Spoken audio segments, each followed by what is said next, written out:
Hey everybody, well, we're up on top of a mountain and old Ferdinand, good old Ram, got a little hot, and so we pulled over, letting it cool. We let out some coolant overflow, so we're just gonna let things chill out for a while, but it sure is beautiful up here.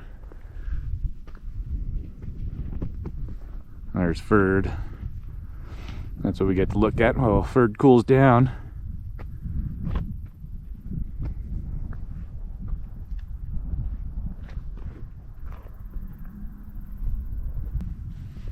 Pretty nice up here.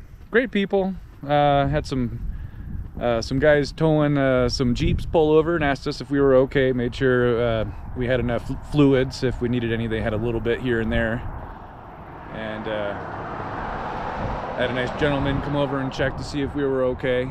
And it's fantastic to see drivers helping out each other, making sure everybody's okay.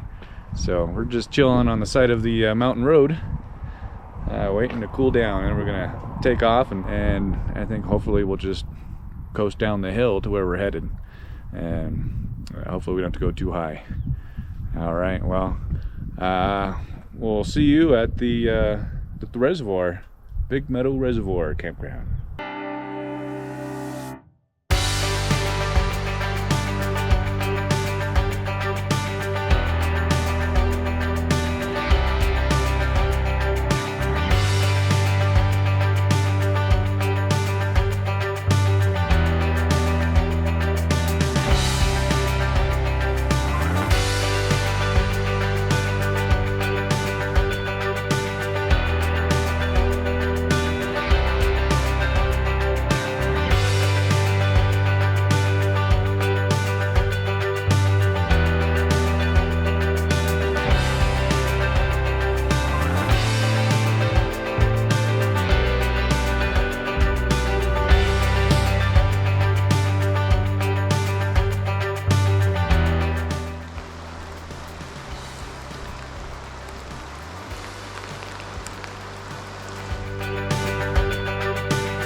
I've loved every place that we've been, but this really feels like freedom.